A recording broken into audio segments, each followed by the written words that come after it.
This is day 2, part 1 of the 3-day journey. Day 2 started with us waking up and immediately rushing back to where we had left the car by the roadside. Before that, we were lucky. Where we slept, there were free sockets, so our phones and power banks were charged. At least we started the day with hope, power, and a bit of optimism. When we got to the car, it was covered in morning dew. Everything looked intact. Honestly, we were scared. Through the night, we had watched cars and buses flying past that road at crazy speeds. 120, 130, even 140 kilometers per hour. We kept thinking one of them would hit the car from behind or the front. But thankfully, the car was fine. We tried to reach the vulcanizer who helped us the night before. I stayed with the car while my second went to get another tire so we could fix it and finally continue the journey. Getting a tire, however, took longer than expected. Not many people sell tires around that area, so he had to go all the way back to Lokoja from Ganaja. That was a distance. While waiting, hunger hit me hard. I was tired and completely starved, so I went to get something small. Bread and hot chocolate, what we call bread and tea in Nigeria. At Mishayu, it was dirty and rough. I wasn't so proud of it, but bro, I was hungry. I just had to eat something. Time kept passing, so I waited and waited, and at some point, out of frustration, I made a video criticizing the government, ministers of works, past and present. I was just mad, so the road had earned that video. Around 12 p.m, I got a call that they had arrived where the car was parked and that I should come.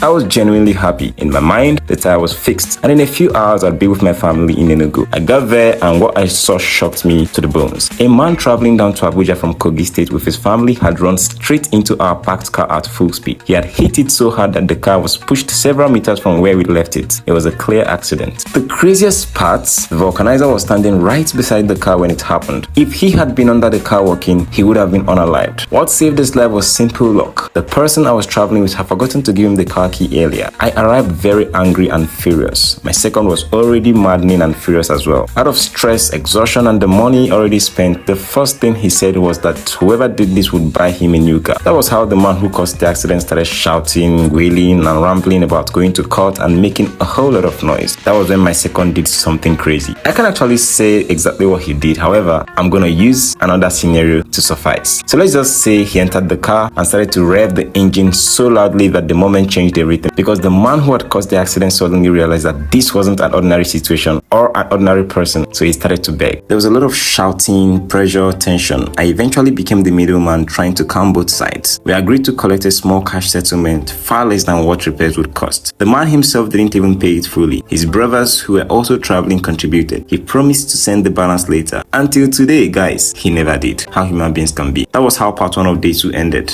I'm Fit Izuman, and I'll see you on the next video.